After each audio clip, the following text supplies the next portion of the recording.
자, 이제 문제풀이로 가겠습니다. 자, 이제 5부 일제강점기와 현대의 문제풀이 보겠어요. 자, 105번. 다음 중 회사령에 대한 설명 중 옳지 않은 것은 회사령 1910년에 총독부에서 제정한 식민 지배하기 시작할 즈음에 가장 먼저 시행한 그런 정책이에요. 법령에 발표한 법령이에요. 자, 바로 요거죠. 1910년에 회사령 공포했어요. 바로 회사를 설립하려면 반드시 총독부의 허락을 받아야 된다라는 거죠. 자, 따라서 허락을 받지 못한 회사는 세울 수 없다. 누구? 한국인들의 회사 설립을 제한하기 위한 거죠. 자, 이것도 맞고. 자, 그래 일본에서는 자유로운 설립을 허용했는데 식민지에서는 안 했다는 거죠. 그렇죠? 이것도 맞아요. 자, 그런데 이제 1920년에 가서 국제 정세의 변화로 회사령을 신고제로 바꿨어요. 자, 그다음에 이제 5번. 1923년 다른 나라 상품의 관세 장벽을 높이는 대신 조선과 일본 사이 관세를 철폐했다. 관세 철폐에 대한 내용인데 이건 회사령과 관련이 없어요. 관련이 없어서 이게 답이에요. 회사령과 관련이 없다. 그래서 5번이 답이 되겠어요. 자, 그다음 106번. 1920년대죠. 일제 문화 통치의 실상에 대한 설명으로 바르지 않은 것은 무엇인가? 자, 이 문화 통치 표방했지만 실제로는 민족 분열 통치다. 그렇죠? 친일파를 육성해서 더 이상 3.1운동 같은 대단결 운동에 나오지 못하도록 하는 그러한 정책, 민족 분열 통치죠. 자, 문관 출신도 총독으로 임명할 수 있다라고 했지만 조선 총독은 문관이 임명되지 않았어요. 자, 그다음에 보통 경찰제로 전환했지만 경찰 기관이나 경찰 인원을 늘렸어요. 그리고 치안유지법을 제정했죠. 자, 참정권과 자치권을 부여한다고 했지만 조선의회는 일부 설립됐다. 문장이 좀 이상한데 출제자가 좀 이렇게 문장을 조금 이렇게 세련되게 해야 되는데 좀 이상해요. 자, 조선의회가 일부 설립됐다라고 했는데 설립된 적 없어요. 조선의회가 설립된 적이 없다. 설립할 수 있다라고는 얘기했지만 설립된 적은 없어요. 그래서 이게 답이다. 자, 조선인에 대한 교육기회를 확대했지만 초급 학문과 실업 교육만 강조했다라는 거 맞아요. 4번이 답이 되겠어요. 그다음 107번 문제. 일제의 식민지 경제정책 가운데 산미증식계획에 대한 설명을 바르지 않은 것. 산미증식계획 1920년대에 주로 시행된 정책. 일본의 식량 부족, 본토의 식량 부족을 해결하기 위한 거죠. 증산을 늘려서 증산량만큼 가져가겠다라는 건데 증산은 실현됐는데 증산량보다 더 많은 쌍. 원래 애초에 목표량은 달성하지 못했지만 목표량만큼 가져갔다는 얘기죠. 자, 그래서 증산량보다 유출량이 많았다. 이것이 산미증식계획의 핵심 내용이죠. 자, 그러다 보니까 우리의 식량은 부족해졌다. 부족한 식량은 값싼 외국쌀이나 만주산 잡곡으로 대체됐다라는 거. 산미증식계획을 시행하다 보니까 쌀농사 위주로 전체 농업 구조가 개편됐다라는 거죠. 쌀이 중요시되니까. 자, 그래서 이게 틀렸어요. 이게 결과적으로 식량 생산이 증가해서 한국 농민 생활이 안정됐다. 그냥 틀린 거 알 수 있죠, 그렇죠? 이건 공부 안 해도 알 수 있겠네요, 그렇죠? 이런 문제도 나와요. 108번. 일제강점기만 일본 민족과 한국 민족이 하나의 조상이다.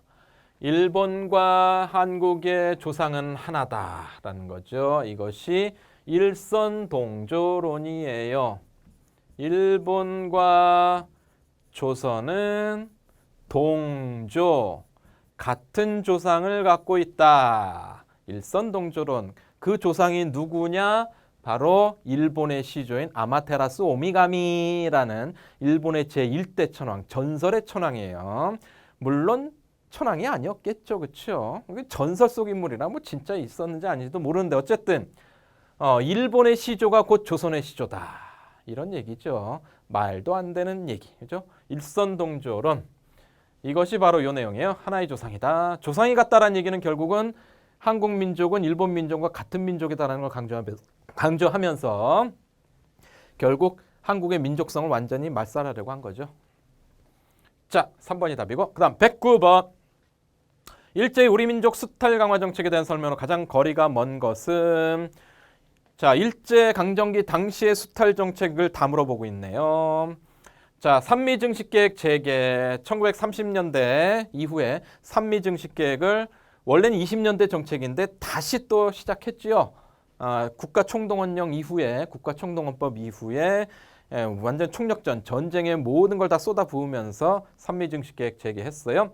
식량 배급 했죠. 민족맛살 통치 시기에 식량 배급 제도 실시했고 쌀 가져갔죠. 미국 공출 제도. 그다음에 모든 지식인들의 활동을 금지했다. 얼핏 보면 맞는 것 같은데 이게 무슨 얘기냐면 모든 지식인들이 아니라는 얘기죠. 이게 모든 지식인들이 아니라 친일 지식인들의 활동은 허용했다. 즉 친일파 지식인들을 이용했다라는 거예요. 그래서 모든 지식인들이 아니다. 이게 답이에요. 110번 대한국민의회 상하임시정부 한성정부가 통합될 당시 이게 통합되면서 대한민국 임시정부가 만들어지는 거죠. 자, 당시에 설명을 바르지 않은 것은 이 중에서 한성정부의 정통성을 인정했어요. 그리고 독립운동 노선에 대한 갈등이 있었죠. 독립운동 노선 당시 그 무장투쟁을 통해서 독립을 되찾아야 된다. 독립을 해야 된다. 그다음에 실력 양성을 통해서 독립을 해야 된다. 이런 노선 갈등이 있었어요. 그다음에 국무령 중심의 집단지도 체제는 자, 1925년에 헌법 개정을 통해서 집단지도 체제로 가는데 이건 이 당시 상황이 아니죠. 그렇죠? 1920년대, 25년의 상황이다. 자, 4번 임시정부의 위치를 둘러싼 논쟁이 있었죠. 상하이에 하느냐, 만주에 하느냐, 연해주에 하느냐를 놓고 특히 상하이안을 놓고 다투게 되죠. 네, 다양한 독립운동 노선의 인물들이 합심했어요. 그래서 다양한 지역의 독립운동가들이 통합이 된 게 대한민국 임시정부다. 자, 답은 3번이에요. 그 다음 111번 1920년 6월 7일 날짜까지 정확하게 지정해 줬어요. 중국 지린성 왕칭년에서 홍범도, 최진동, 안무 등이 이끈 대한북로 독군부의 한국독립군연합부대가 일본군 19사단의 월강 추격대들을 무찌르고 크게 승리한 전투 아주 자세하게 설명했네요. 자, 1920년에 가장 먼저 일어난 특히 홍범도가 등장하는 전투 어떤 전투? 봉오동 전투예요. 봉오동 전투. 이게 청산리 전투하고 좀 헷갈릴 수가 있는데 청산리 전투가 나오려면 김좌진의 북로군정서군이 나와야 돼요. 이거는 홍범도의 대한독립군을 중심으로 한 여러 독립군 연합부대가 처음으로 일본군을 상대로 승리한 전투 봉오동 전투예요. 알아두세요. 그 다음 112번 다음 보기와 관련된 단체 중국 상하이에서 1931년에 조직됐어요. 자, 쭉 내용을 보니까 이봉창이 나오네요. 아하, 이봉창이 나왔으니까 이봉창, 윤봉길이 활동했던 한인애국단이죠. 한인애국단. 자, 한인애국단에서는 윤봉길이 가장 유명하죠. 성공했기 때문에 이봉창은 아쉽게도 실패했다. 자, 한인애국단이 답이 되겠어요. 113번. 다음 보기 A와 B는 어떤 민족운동에 대한 설명을 나타내는 것이냐. 자, 순종의 서거를 이용해서 순종의 장래일에 일어난 항일 시위 운동, 바로 60만세 운동이 되겠죠. 그 다음에 B, 일본 학생의 한국 여학생에 대한 모욕적인 운동으로부터 시작이 돼서 학생운동의 양상을 띠게 된 운동, 11월 3일이 지금도 학생의 날이죠. 그렇죠? 자, 이 운동은 바로 광주 학생 항일 운동. A는 60만세 운동, B는 광주 학생 항일 운동. 따라서 답은 5번이 되겠죠. 자, 114번 문제. 자, 일제가 이극로, 이윤재, 최연배 모두 한글학자들이에요. 독립운동 단체 결성 혐의로 체포한 사건으로 일제 우리말과 글에 대한 탄압을 보여준 사건이다. 이런 사건은 딱 하나밖에 없죠. 조선어학회 사건, 1942년에 자, 한글 연구를 탄압한 사건, 조선어학회 사건. 그래서 당시에 우리나라 한글학자들, 한글 연구학자들은 몽땅 다 전과자로 만들어버린 사건이죠. 그래서 이 학자들은 몽땅 다 감옥에서 해방을 맞이하게 된다. 조선어학회 사건이 답이에요. 115번 문제. 조소왕이 독립운동의 기본 방향 및 조국 건설의 지침으로 삼기 위해 체계화한 민족주의적 정치사상. 조소왕이 내세운 거 삼균주의죠. 정치, 경제, 교육의 균등. 앞으로 우리가 독립을 하고 광복을 하게 되면 새롭게 탄생할 대한민국이라는 나라는 이걸 중심으로, 이걸 밑바탕으로 가겠다.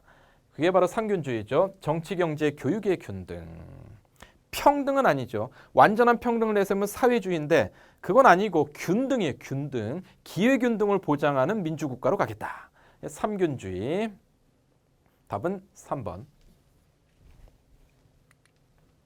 자, 116번. 다음 지문의 글과 관련이 있는 인물은 누구냐? 얼을 강조했대요. 얼 사상을 주창했대요. 자, 따라서 다른 내용 뭐 볼 것도 없죠. 그렇죠? 얼 하면은 누구? 정인보. 혼 하면은 박은식이죠. 그러니까 같은 내용을 한글로 쓰면 얼, 한자로 쓰면 혼이 되는데 박은식은 유교, 양명학자지만 특히 한문을 잘 아는 사람, 한문학자이기도 해서 혼이라고 표현했고 정인보는 한글학자들하고 친하게 지냈어요.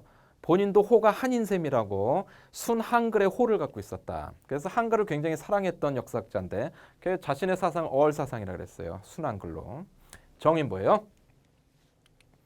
다음 117번 문제. 현대사로 넘어왔어요. 한반도 신탁 통치안을 결정했다. 모스크바 삼상회의죠.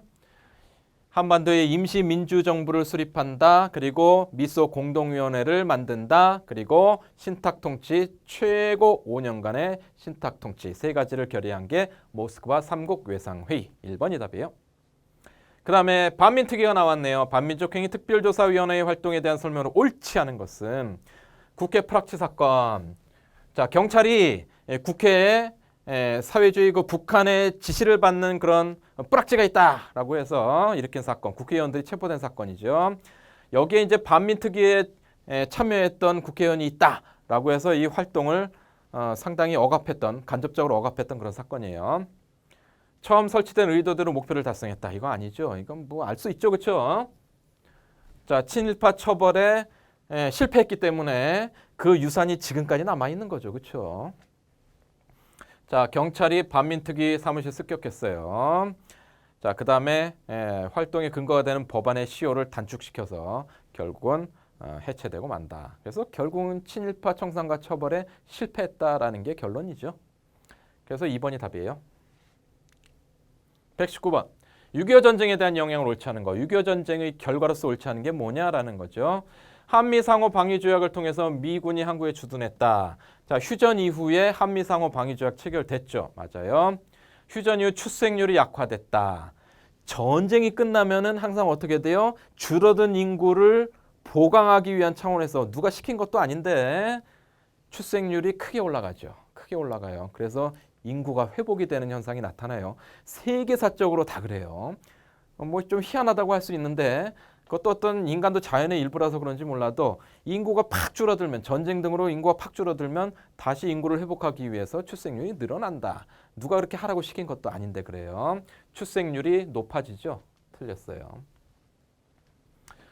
자, 그 다음에 120번 문제 보겠습니다. 4.19 혁명의 결과에 대한 설명을 옳은 거. 잘 나온다 그랬어요. 4.19 혁명의 시험 문제 나오면요. 이 결과가 반드시 나와요. 이게 정답인 경우가 많아요.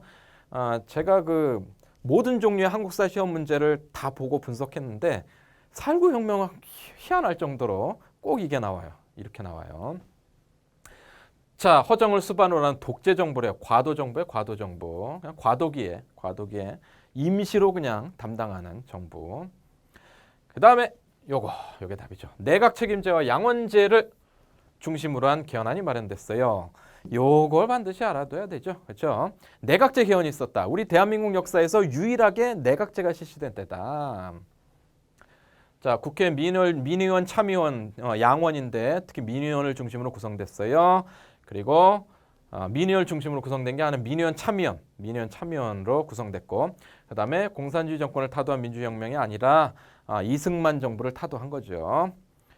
자, 2번이 정답이 되겠어요. 요 개헌은 내각제 개헌이기 때문에 잘 알아둬야 되겠어요.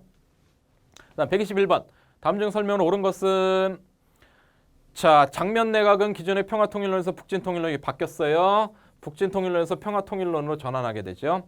박정희 정부는 1960년대부터 저임금 정책을 위해서 저국가 정책을 실시했어요. 즉, 임금을 계속 낮은 수준으로 유지하기 위해서 사람들에게 필수 식량인 식량 가격을 계속 낮은 수준으로 유지했다는 얘기죠. 요거 맞아요. 알아두세요. 자, 그 다음에 5.18 민주화운동 이후 노동운동이 활발해졌다. 5.18 민주화운동이 아니라 6월 민주항쟁 이후고 전두환 정부는 부마항쟁을 겪은 이후 11.6 사태 전두환 정부가 아니라 박정희 정부가 11.6 사태로 붕괴했죠. 그 다음에 산업화 도시화의 결과 농촌과 도시의 균형 있는 발전이 아니라 도시로의 인구 집중과 도시 발전이 있었죠. 그래서 도시와 농촌이 차별이 커졌다. 차이가 커졌다. 답은 2번.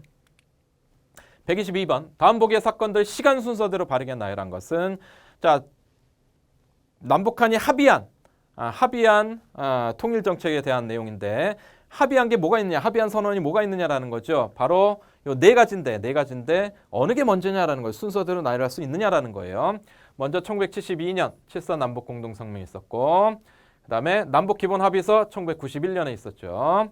그다음에 6.15 남북 공동선언 김대중 정부 2000년에 있었어요. 그다음에 14 정상선언 노무현 정부 2007년. 그래서 기억, 리을, 디귿, 니은 2번이 답이죠. 그 구체적인 내용까지 좀 알아둬야 돼요. 자, 122번까지 해서 자, 이 5부 일제강점기 현대사 내용이 모두 끝났습니다. 자, 여기까지 참 많이들 수고하셨어요. 고생들 했고요. 여러분들이 공기업 취업을 달성하기 위해서 반드시 거쳐야 될 한국사 시험. 많은 공기업에서 실시하고 있는 한국사 시험 필수 과목인 한국사를 꼭 점수를 잘 받아서 공부 잘 해서 모두 합격하시길 바랍니다. 자, 지금 현재 대한민국에서 정말 취업했을 경우에 정말 좋은 직장이 공기업이죠. 그렇죠? 여러분들이 꼭 반드시 공부 잘해서 열심히 해서 합격하기를 기원합니다. 기원하겠어요. 자, 그리고 이 강의가 여러분들의 취업에 큰 도움이 되기를 진심으로 바랍니다. 제가 중간중간에 말씀드렸던 것들 잘 생각하셔서 열심히 공부해서 공부는 항상 능동적인 공부를 해야 된다라고 말씀을 드렸죠. 여러분들이 스스로 공부하고 능동적으로 고민하고 생각해 가면서 공부를 하는 것이 오히려 시간도 절약되고 더 여러분들의 기억이 오래 남는 공부가 될 것이라고 믿습니다. 반드시 합격의 영광을 누리시기를 바랍니다. 여러분의 합격을 기원하면서 지금까지 모든 5부의 강의를 마치겠습니다. 감사합니다.